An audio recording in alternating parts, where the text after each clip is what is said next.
Tay, hindi naman kasi... Oo, huwag ka nang umangal, hindi na rin magtatagal yan, oh. Pag wala na yan, tsaka ka na lang mag-asawa ng kaedad mo, at least mapera ka na, di ba? Kasi nga tay, hindi naman Payag kasi... daw ho ang anak ko.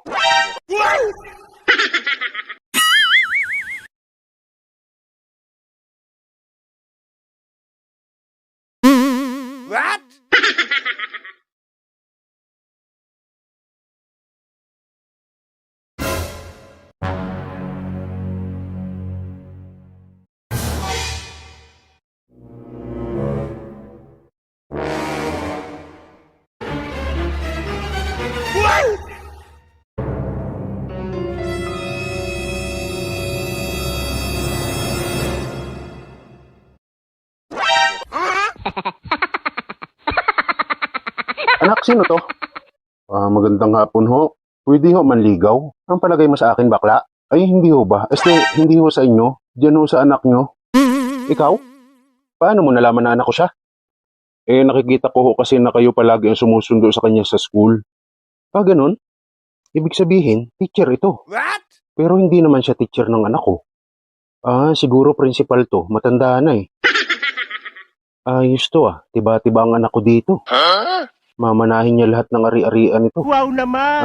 Paano nyo ho nalaman na dito ang bahay namin? Napadaan ho kasi ako dyan sa tapat ng bahay nyo. Nakita ko ho dyan sa labas yung anak nyo. Tumakbo ho siya papasok ng bahay. Hinabol ko. Ganun. Saan ba dapat ang punta nyo? Papunta sana ako dun sa burol ng kababata ko. Kababata o katatanda? Kababata ho. Pero matanda na ho kayo. Bata pa ho ako. Stress lang ho. Ganun. Kung sa bagay, nakaka-stress talaga ang trabaho ng teacher. Pwede ho ako manligaw sa anak nyo? Ikaw anak, payag ka ba? Tay, hindi ko kasi... Anak, pumayag ka na. Principal yan may pera din yan kahit paano. Sigurado, ikaw magmamana lahat ng maiiwan yan. Malapit na yan patay na yung kababata niya susunod na rin yan. Tay, hindi naman kasi... Oo, huwag ka nang umangal, hindi na rin magtatagal yan Pag wala na yan, tsaka ka na lang mag-asawa ng kaedad mo, at least mapera ka na, di ba? Kasi nga tay, hindi naman Payag kasi... daw ho ang anak ko. Talaga ho? Oo, pwede nyo na ho siyang pakasalan sa lalong madaling panahon. Naku, salamat ho. Wow naman! Wag nyo lang sanang mamasamain, no? Tatanungin ko lang ho.